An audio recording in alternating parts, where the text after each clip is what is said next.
سب سے پہلے تو اللہ تعالیٰ کا جتنا شکریہ ادا کروں اتنا کم ہے کہ اپنے ہوم گراؤنڈ میں اپنے ہوم کراؤڈ کے سامنے 5 آؤٹ کرنا.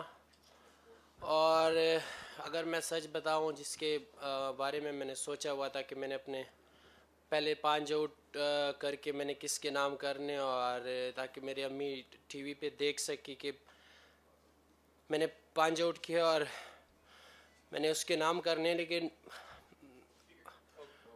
میرے خیال سے میں اپنے ابو کے نام کروں گا. نسیم شاہ، آسٹریلیا کا ایک ٹف اور رف ٹور تھا پاکستان ٹیم کے لیے. وہاں پر آپ نے بڑا مشکل وقت بھی دیکھا، آپ کی والدہ کا بھی انتقال ہوا. اب یہاں سے دیکھیں، آپ یہاں سے نیچے سے اوپر چلے گئے، تو آپ کیسا محسوس کرتے ہیں؟ ایک ٹف پیریڈ ہوتا ہے، مشکل وقت ہوتا ہے، تو آپ کو اب اچھا لگ رہا ہے جو پرفارمنس آپ نے دی ہے، یا آپ کو اللہ تعالیٰ جو اس کا ریوارڈ دے رہا ہے؟ جی، جیسے کہ پہلے بھی میں نے کہا کہ اللہ کا جتنا بھی شکر ادا کروں اتنا کم ہے، کیونکہ ایک مشکل ٹائم تھا. وہ میرے خیال سے میں ہی فیل کر سکتا ہوں کہ وہ کیا فیلنگ تھی اور کتنا مشکل تھا. لیکن اللہ انسان کو اتنا ہی مشکل دیتا ہے جتنا انسان برداشت کر سکے. لیکن اس کے بعد بس میں نے یہی سوچا کہ انشاءاللہ میں اپنی محنت جاری رکھوں گا، اور جب بھی انسان پہ کوئی مشکلات آتی ہے تو اس کے بعد خوشی ملتی ہے. تو اسی طرح بس میں نے اپنے محنت جاری رکھی، اور اللہ کا شکر ہے یہاں پہ آج میرے لیے بہت خوشی کا دن تھا، بہت زیادہ خوشی کا دن تھا، کیونکہ اپنے ہوم گراؤنڈ میں 5 آؤٹ کرنا تو اللہ کا لاکھ لاکھ شکر ہے. نسیم، اسی بات کو آگے بڑھاتے ہوئے، برسبن ٹیسٹ سے پہلے بڑا سانحہ ہوا آپ کے ساتھ، آپ کی والدہ اس دنیا سے چلی گئیں، آپ نے اس کے باوجود وہ ٹیسٹ میچ کھیلا. تو جب آپ کرکٹ آپ نے اسٹارٹ کی تو والدہ آپ کو انکریج کرتی تھی، اور آج جو آپ نے اتنی بڑی اچیومنٹ حاصل کی ہے، تو اگر آپ کی والدہ اگر ہوتی اس دنیا میں تو ان کی کیا فیلنگز ہوتی؟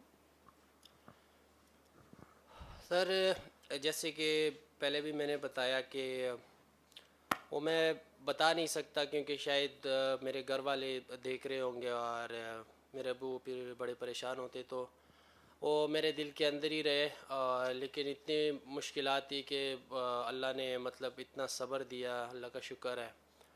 بہت ٹف ٹائم تھا، بڑا مشکل ہوتا ہے، لیکن اللہ کا شکر ہے کہ اللہ نے صبر دیا کہ وہ میں بتا نہیں سکتا کہ جو کہانی ہو جو سارا، کیونکہ میرے خیال سے میرے منہ سے وہ نکل نہیں رہے وہ لفظ کہ کیا مطلب میری فیلنگ تھی. لیکن اللہ کا شکر ہے کہ اس مشکلات سے میں نکل گیا، اور اللہ نے ابھی آسانی. والدہ کو کرکٹ کی سمجھ تھی، وہ آپ کو انکریج کرتی تھی؟ نہیں، میرے والدہ کو کرکٹ کی سمجھ تو نہیں تھی، لیکن مطلب میں کوشش کرتا تھا ان کو سمجھانے کی، اور بس وہ دعائیں کرتی تھی میرے لیے. وہ صرف یہی پوچھتی تھی، ان کو یہ نہیں پتہ تھا کہ بولنگ کرتا بیٹنگ کرتا اس طرح تو کوئی پتہ نہیں تھا، لیکن وہ یہ ضرور پوچھتی تھی کہ کون جیتا ہے. تو جب بھی مطلب میں ان کو بتاتا تھا کہ ہم ہارے ہیں تو بڑے پریشان ہوتے تھے، اور نماز پڑھ کے دعائیں کرتی تھی کہ بس اللہ کرے آپ جیت جائیں، کیونکہ وہ کرکٹ کو اتنا مطلب ان کو نہیں پتہ تھا، کبھی ٹی وی نہیں دیکھا تھا انہوں نے.